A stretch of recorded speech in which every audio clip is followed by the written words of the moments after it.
오늘 사도행전 36번째 말씀으로 묵상합니다. 그리고 우리가 바울의 선교 여정을 지금 따라가고 있죠. 근데 계속해서 우리가 묵상할 때마다 여러분 기억할 것은 이 모든 선교 여행의 주인공이 바울이 아닙니다. 누굴까요?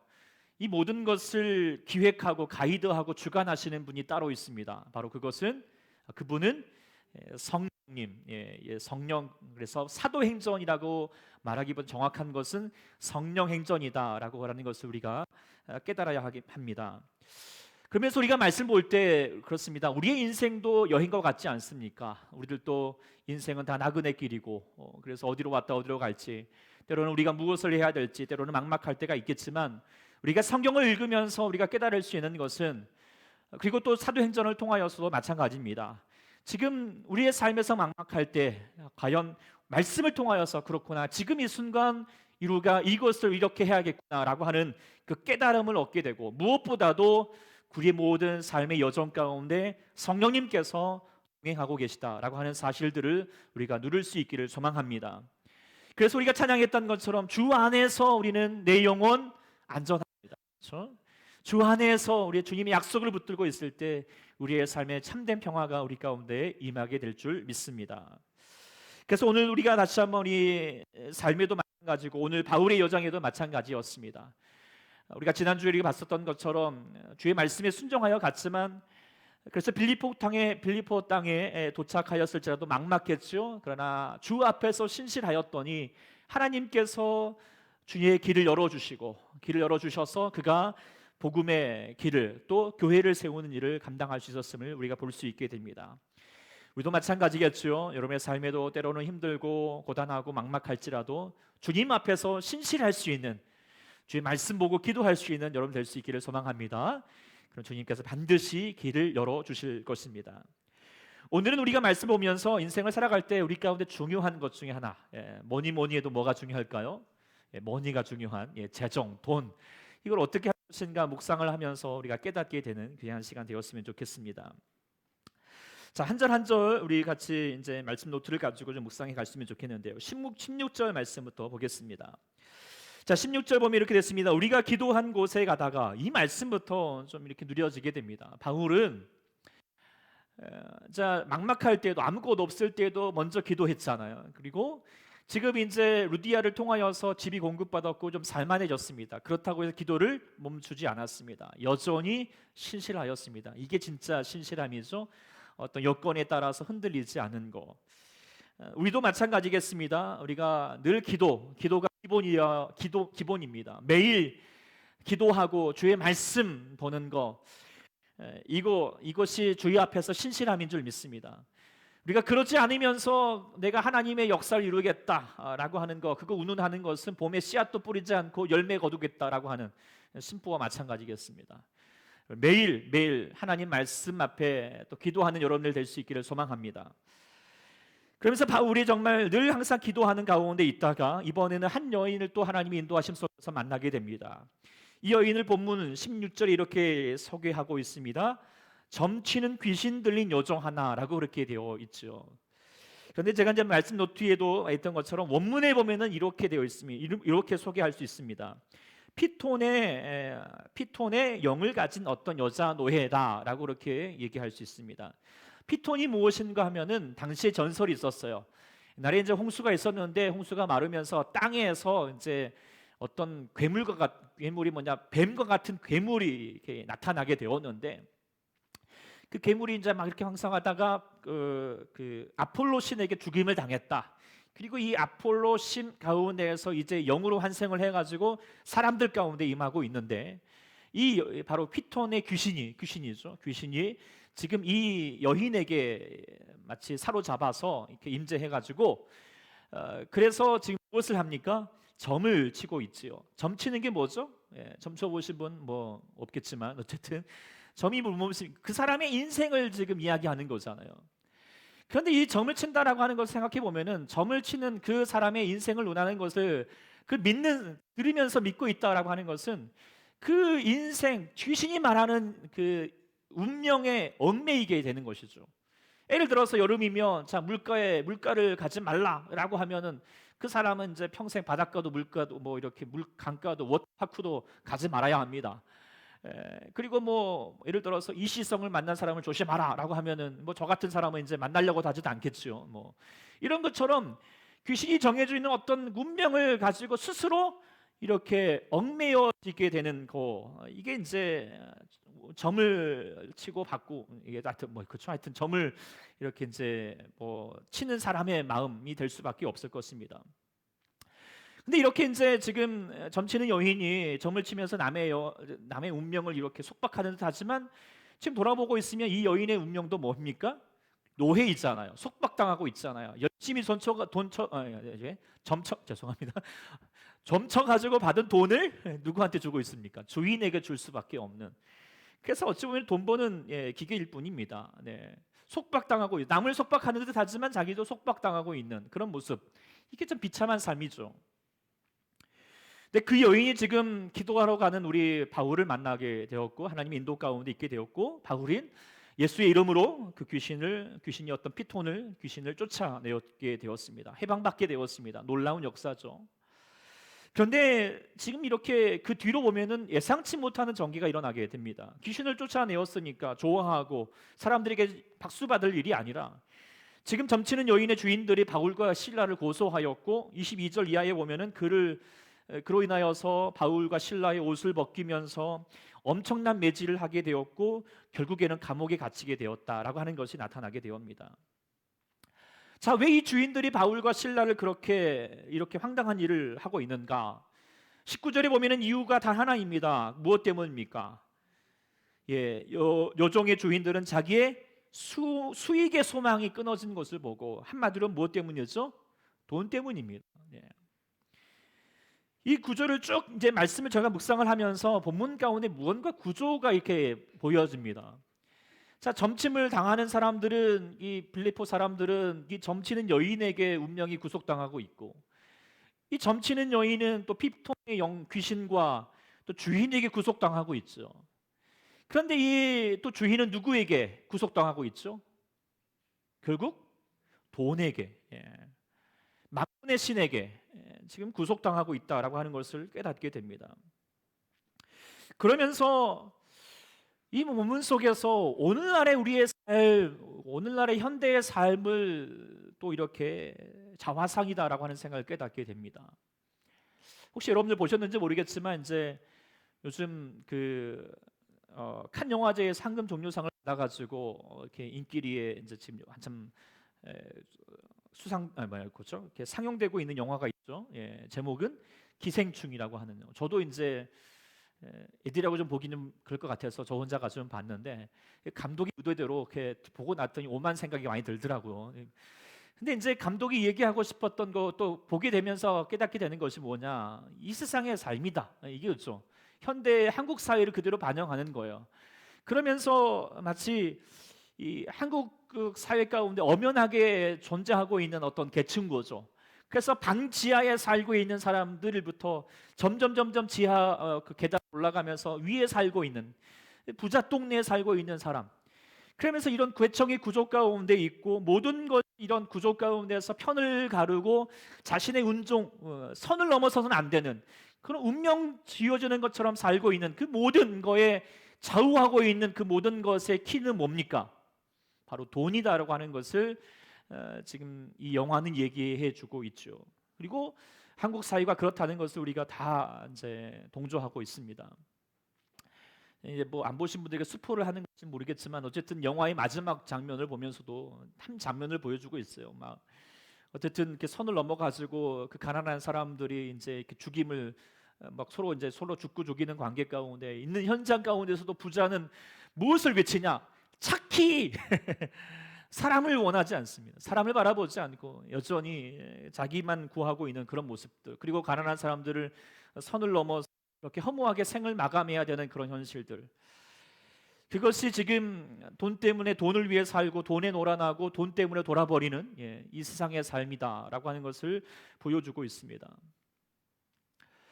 그래서 세상은 여전히 악한 영들 가운데 이렇게 사로잡혀 살아가고 있는데, 악한 영 중에서도 가장 악하고 가장 강력한 귀신이 있다면, 그 영이 있다면 뭐냐? 바로 그것은 만몬의 영이다라고 하는 것을 깨닫게 됩니다.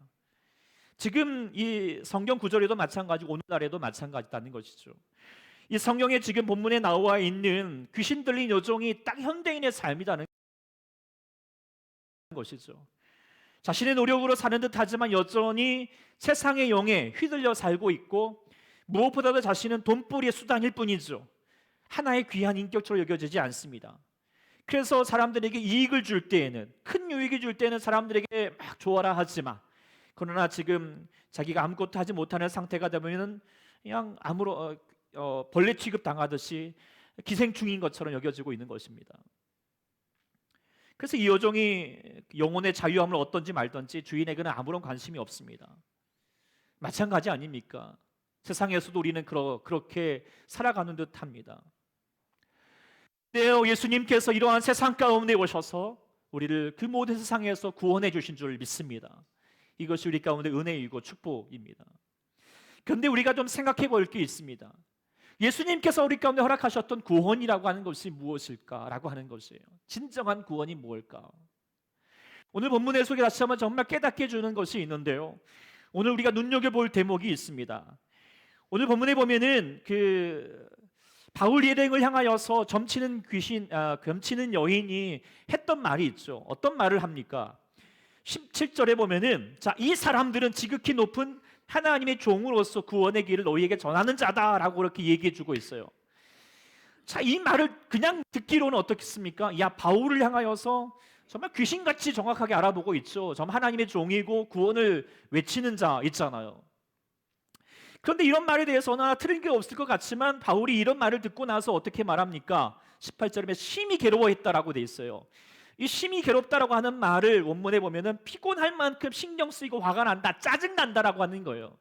아니, 생각해 보시고 지금 적당한 말을, 틀린 말을 하는 것도 아니고, 게다가 지금 복음을 전하는 판에 있어서 이런 신통한 사람이 와가지고 야, 이 사람은 하나님의 종이고 구원 외치는 자입니다라고 말해주면 얼마나 구원 전도하기 편하게 되지 않겠습니까? 그러면 더 하라고 이렇게 외칠 바에 짜증을 내고 있는 것이죠. 왜 그랬는가? 그것은 무엇 때문이냐면, 이 귀신 들린 여종이 했던 이 말이 하나님의 복음을 왜곡하고 있기 때문입니다. 왜 그런가 하면은, 자, 본문을 좀 이렇게 원문을 좀 더 이해해 보면은 그렇습니다.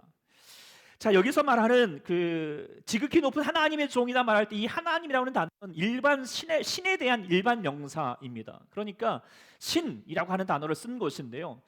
그래서 사람들이 생각할 때 저 사람은 하나님의 종이다라 말하면 저들이 생각하고 있는 신은 누구냐면 제우스와 같은 신입니다. 그러면 저 사람은 제우스가 보낸 종이구나라고 하는 생각을 가지게 되는 거죠. 그러면서 또한 그런 생각을 가지게 됩니다. 그래서 우리 선교의 역사에도 마찬가지 그런 게 있지 않습니까? 우리가 선교사님들 오셔가지고 하나님을 향하여서 이제 하나님이라고 하지 않고 처음에는 하느님이라고 얘기를 했죠. 그랬더니 사람들이 조상 때부터 섬겨왔던 하늘의 신을, 하느님을 생각하고, 그렇게 생각하면서 하나님을 생각하고 오해하고 그렇게 믿고 있으니까 이래서는 안 되겠구나라고 해서 하느님이 아니라 하나님이라고 했던 것도 이와 같은 맥락인 것인데요. 마찬가지고요. 또한 구원의 길도 마찬가지였습니다.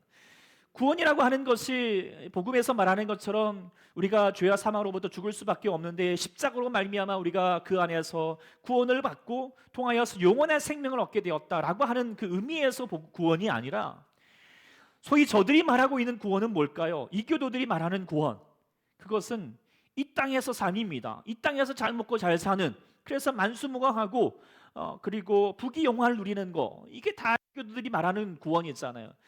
그래서 지금 생각해 보면은 자, 이 사람은 뭐냐? 자, 왔으면 날이는 날마다 오는 것이 아닙니다. 자, 예우스가 좋은 사람들을 보내주셨는데 이 사람을 따라다니면 어떡해요? 우리가 잘 먹고 잘 살 것입니다. 이렇게 얘기하는 것과 다른 바 없는 거죠.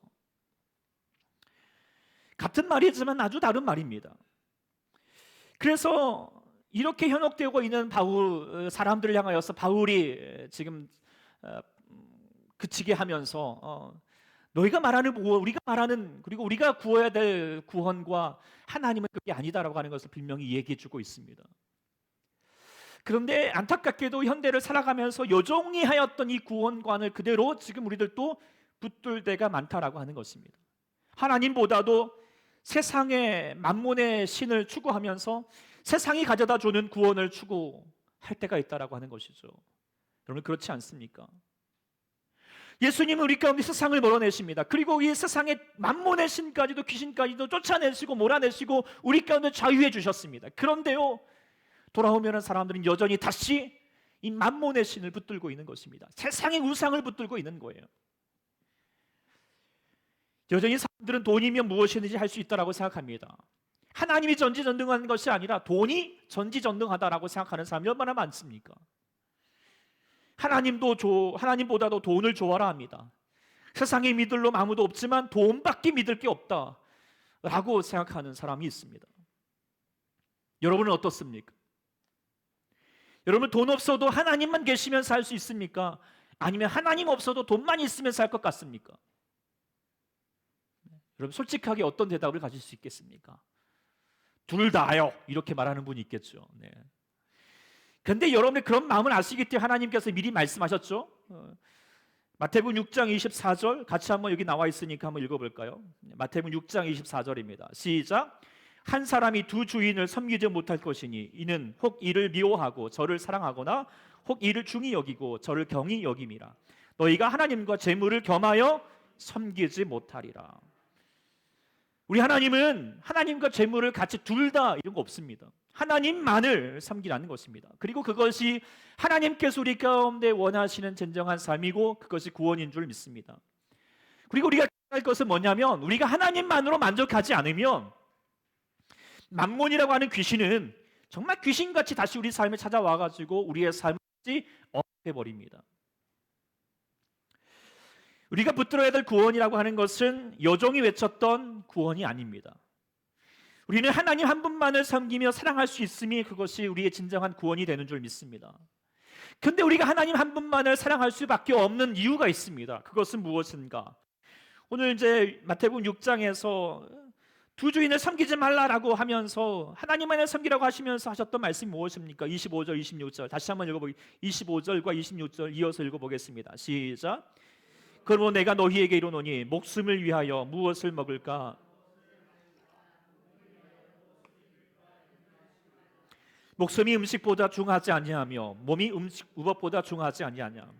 공중의 새를 보라. 심지도 않고 거두지도 않고 창고에 모아들이지도 아니하되 너희 하늘 아버지께서 기르시나니 너희는 이것들보다 귀하지 아니하냐. 귀하지 아니하냐. 우리가 하나님만을 구하고 물질보다도 하나님만을 바라볼 수 있는 이유가 있습니다. 그 하나님은 누구냐? 바로 너희의 아버지다라는 것입니다. 너희 아버지. 근데 너희 아버지는 어떤 아버지냐? 이것들보다 귀하지 않으냐? 세상의 어떤 것보다도 더 귀하지 않으냐라고 하는 것이죠. 이 만몬이라고 하는 신은 돌아보면은 우리에게 무언가 주는 듯 하지만 결국에는 가장 귀한 게 뭐다? 만몬이라고 하는 것을 다시 돈이라고 하는 것을 주장하게 됩니다. 그래서 거기에 얽매이게 합니다. 기생충의 영화처럼 사람이 죽어가는데도 자기만을 외치도록 하고 있는 것처럼 평소 귀신이 떨려서 노예처럼 살고 있고 그래서 그러다가 결국에는 하나님의 은혜로 말미암아 자유하게 되었지만 그 돈에 대해서는 안중에도 없고 여전히 손해보는 것만 돈만 밝히고 있는 주인들처럼 이 사랑의 사람들처럼 사람들 앞에서 여전히 계산기만 들고 있는데 우리가 만일에 정말 여전히 세상에 만몬의 신만 돈만 구하고 있다면 그렇게 이끌려 살아가면 되겠습니까? 우리는 하늘 아버지를 바라봐야 할 줄 믿습니다. 하나님을 바라보자는 것입니다. 이 하나님은 우리를 너무나도 귀중히 여기십니다. 세상의 어떤 것보다 우리를 귀하게 여기십니다. 피톤의 귀신과 만몬의 신에게 사로잡혀 죽을 수밖에 없는 이 여인도 주님은 그렇게 귀히 여기시기 때문에 찾으신 줄 믿습니다. 그리고 그를 자유케 해주셨습니다. 우리도 마찬가지 아닙니까? 죄와 사망으로부터 죽을 수밖에 없는 저희지만 저희를 구원하려고 세상에 가장 귀한 우리 가운데 은혜를 주시고 독생자 예수를 십자가에 죽기까지 우리를 사랑하셨던 주님, 그러면서 말씀하십니다. 너희가 귀하지 않느냐? 이만큼 귀하지 않느냐? 말씀하신 주님이 바로 우리 하나님이신 줄 믿습니다. 그렇다면 이 하나님이랑 우리가 신뢰해야 되지 않겠습니까? 그 하나님께 우리의 모든 것을 맡겨드려야 되지 않겠습니까? 그렇다면 우리가 돈에 대하여서, 물질에 대한 관념도 달라져야 합니다. 그리고 이 하나님을 신뢰하면서 우리가 다시 한번 이 악의 역사를 향하여서, 이 유혹을 향하여서, 세상을 향하여서 과감하게 선포해야 됩니다. 예수 그리스도 이름으로 명하노니 이 모든 세상의 영들은, 이런 만몬의 신들은 떠나갈지어다. 할렐루야. 우리가 그렇게 선포하는 저희가 될 수 있기를 소망합니다. 우리는 하나님만을 붙들어야 됩니다. 돈을 붙들어서는 아니 됩니다. 그리고 그분의 말씀과 약속을 신뢰해야 할 줄 믿습니다. 우리 주님께서 뭐라고 약속하셨습니까? 오늘 요절 말씀입니다. 잘 아시는 말씀이죠. 우리 마태복음 6장 33절 시작. 그런데 너희는 먼저 그의 나라와 그의 의를 구하라. 그리하면 이 모든 것을 너희에게 더하시리라. 우리가 무엇을 하든지 먼저 해야 될 것이 있다는 거예요. 우선순위가 있다는 거예요. 그것은 무엇인가? 바로 하나님이고 주님의 나라와 주의 뜻이라는 거죠. 그러면 나머지는 어때요? 나머지는 나머지입니다. 나머지는 뭐예요? 이 세상에 우리가 구해야 될 것, 살아갈 모든 것들은 따라오게 더해 주시겠다. 자기 하나님께서 채워주시겠다는 것이죠. 그러니 주님이 원하시는 것은 무엇입니까? 돈을 쫓아가는 인생이 되지 말고 예수로 돈을 다스리는 인생이 되라는 것이죠. 할렐루야.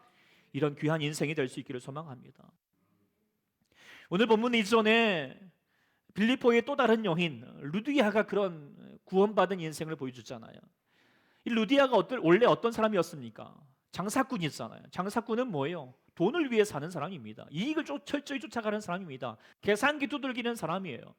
그리고 철저히 계산들을 두드렸기 때문에 그가 부자가 되었던 것이죠. 이 세상에서 그냥 냈겠습니까? 그랬던 사람인데 바울을 통하여서 예수님을 만났습니다. 그리고 나서 제일 먼저 했던 게 무엇이죠? 15절 이하에 나를 주 믿는 자로 알거든 내 집에 와서 유하라. 바울 보고 복음을 전하는 바울에게 유하라고 했습니다. 바울만 온 게 아닙니다. 바울과 함께 더불어서 일행들 4-5사람이 다 있습니다. 그리고 지금 하루 이틀도 아니고 며칠을 유하라 할지 모르는 것입니다. 그럼에도 불구하고 주의 교회가 세워지는 일에, 주의 나라가 확장되는 일에 자신의 물질을 드리겠다는 것입니다. 이제는 하나님을 위해서 바치겠다는 것이죠. 예수님을 만나고 나니까 우선순위가 바뀐 것이죠. 이 비슷한 예가 누가복음 9장의 삭개오를 통하여서 우리가 알 수 있지 않습니까? 삭개오가 하나님께서 한 영혼을 사랑하시기 때문에 삭개오에도 찾아오셨습니다. 그리고 삭개오가 예수님 만나고 나서 제일 먼저 고백하는 것이 무엇이었습니까?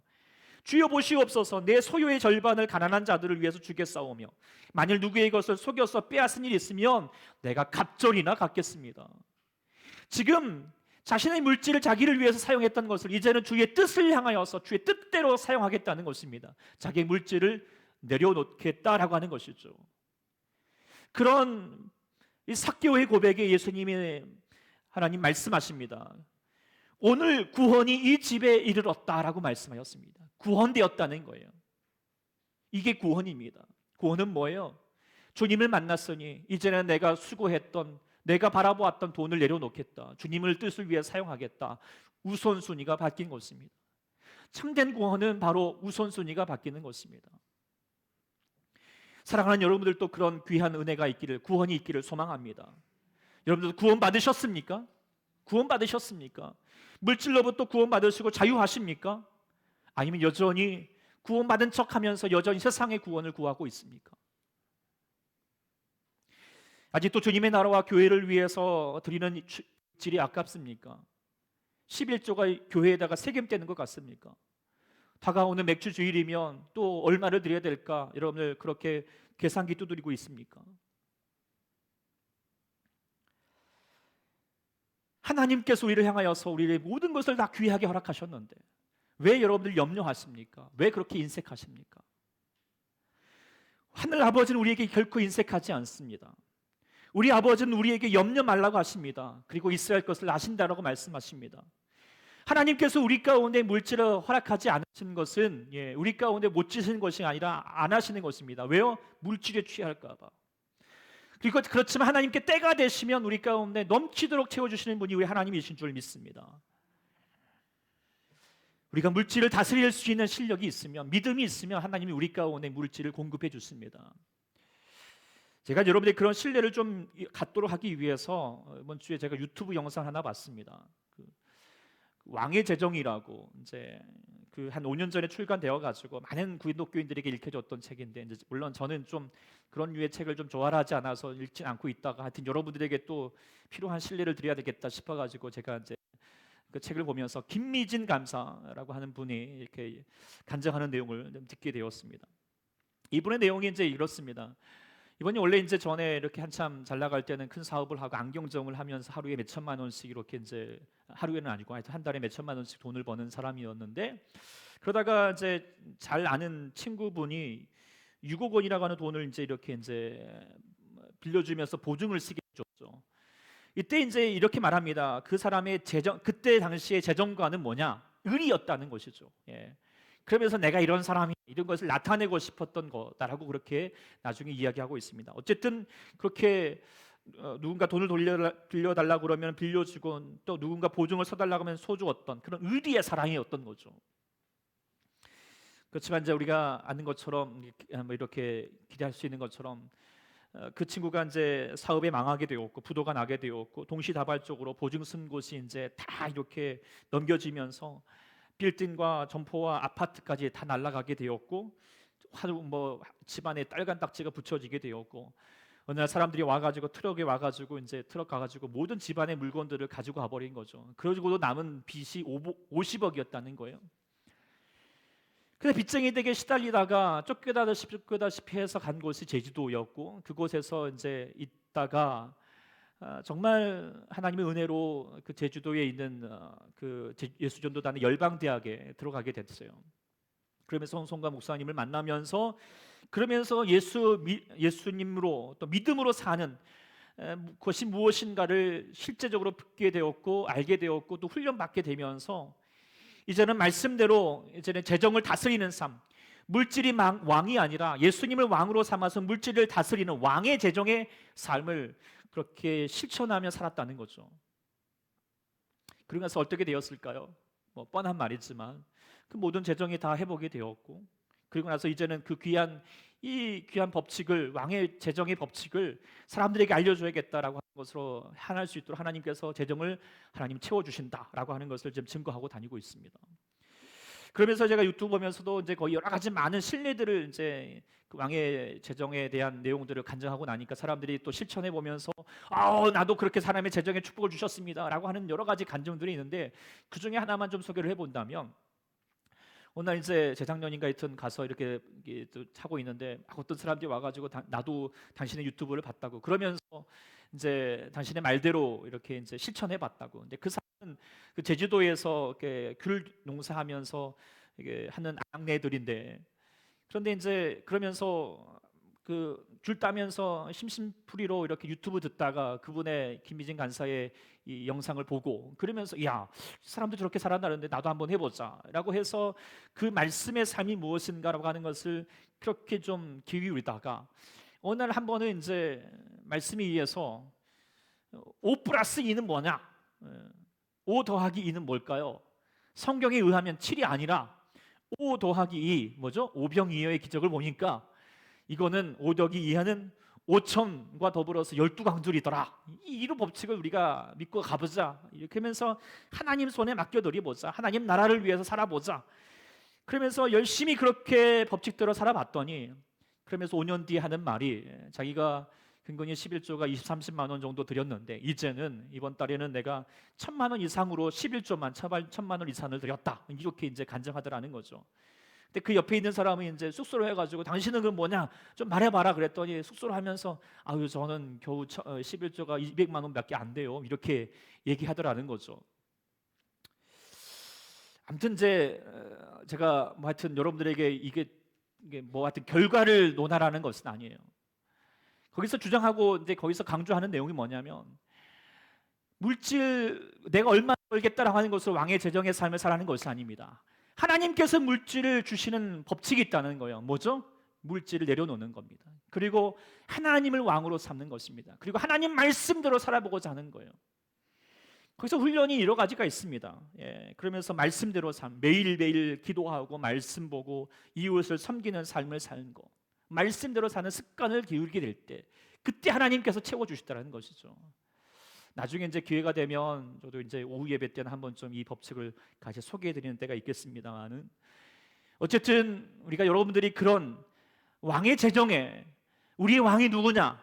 바로 하나님이심을 분명하게 여러분들 선포하고 나가는 여러분 될 수 있기를 소망합니다.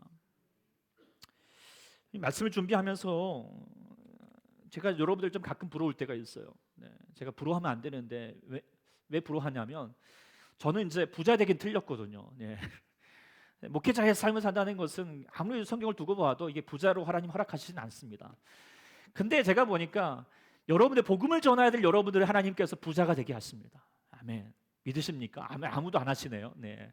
부자 되고 싶지는 않아 봐요. 어쨌든 뭐 이대로 살아도 만족하겠다 하시면 괜찮은데, 어쨌든 저도 늘 기도하고 있습니다. 그러니까 제가 여러분들 가정에 하나님께서 복 주셔서 11조 100만 원 이상을 할 수 있는 가정이 우리 가운데 적어도 한 10명은 이상 나오게 해주십시오. 제가 기도하고는 있는데, 하여튼 저도 좀 가끔 유치한 기도를 합니다. 어쨌든 그렇지만 하나님께서 여러분들 가운데 정말 우리가 살아가면서 힘들고 어렵고 그 모든 것들이 돈으로부터 온다는 것은 압니다. 그러나 하나님께서 우리의 삶을 찾아와 주셔서 우리에게 염려하지 말라고 하십니다. 그리고 그 재정을 하나님이 책임져 주시겠다고 말씀하십니다. 그렇다면 여러분을 맡겨드리십시오. 루디아가 하나님을 향하여서 자신의 재산을 하나님께 드리고 그러면서 하나님의 복을 누렸고 하나님의 뜻을 허락하셨고, 그리고 분명히 하나님께서 그 루디아를 축복해 주실 줄 믿습니다. 인생을 살아가면서 여러분들 정말 많이 수고 많으시잖아요. 그리고 또 한 주간도 또 여러분들 돈 버느라고 많이 수고하시겠지만, 여러분 어떤 마음으로 수고하시겠습니까?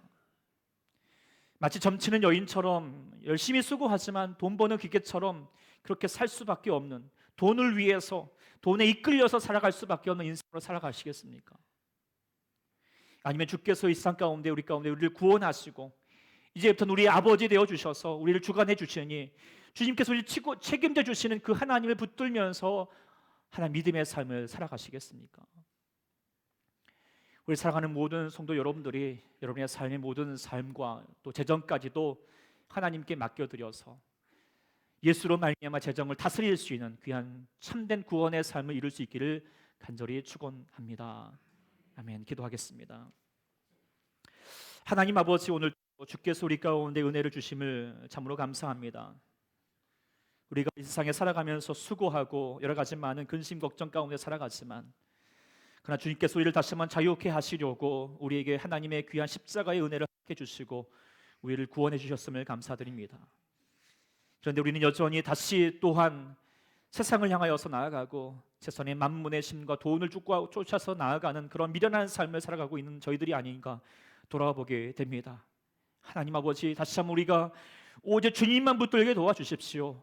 오직 하나님만 우리의 왕이 되어 주셔서 왕 되신 주님과 더불어서 우리의 모든 삶을, 우리의 모든 재정까지도, 우리의 모든 돈까지도 다스릴 수 있는, 주님 나라를 위해 사용할 수 있는 우리 모두가 되게 하여 주시옵소서. 그래야 하나님께서 우리 가운데 축복해 주시고 역사하시는 주님의 그 놀라우신 은혜를 이루시는 우리 사랑하는 모든 성도가 되게 하여 주시옵소서. 주께 감사하며 맡겨드리며 예수님의 이름으로 간절히 기도드립니다. 아멘.